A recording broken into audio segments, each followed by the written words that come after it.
ఓం సాయిరామ్. మన సాయి కుటుంబ సభ్యులందరికీ నమస్కారం.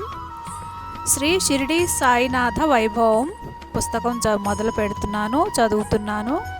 ఈ పుస్తకంలో పద్యం రూపంలో ఉంటుంది, దీనికి భావం ఉంటుంది. అందరూ గమనించండి. శ్రీకరముగా నంజలినిడి ప్రాకటముగా నీదు మహిమ పలికెద స్థిరమై నా కొసగము సామర్థ్యము శ్రీకర కరుణాలవాల షిరిడీనాథ.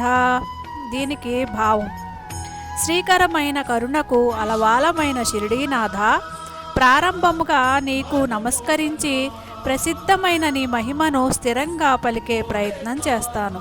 నాకు కావలసిన సామర్థ్యాన్ని ప్రసాదించుము.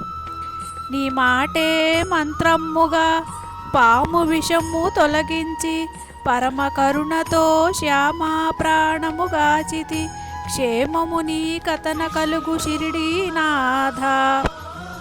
భావం: షిరిడీనాథ, మీ మాటలే మంత్రంగా పరమ కరుణతో పాము విషాన్ని తొలగించి మాధవరావు శ్యామ ప్రాణాలు కాపాడావు. నీ వల్ల సర్వత్రా క్షేమమే కలుగుతుంది.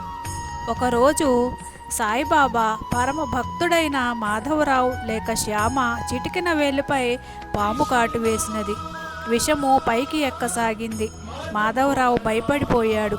రక్షింపమని బాబాను వేడుకొనుటకు ద్వారకామాయికి పరుగు తీశాడు.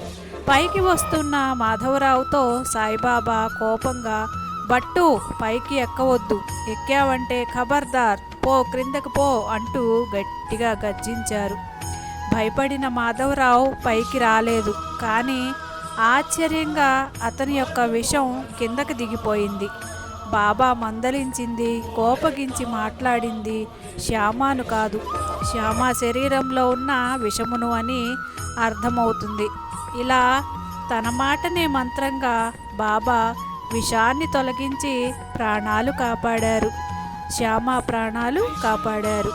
ఓం సాయిరామ్. जय श्री शिरडी साईनाथ महाराज की जय।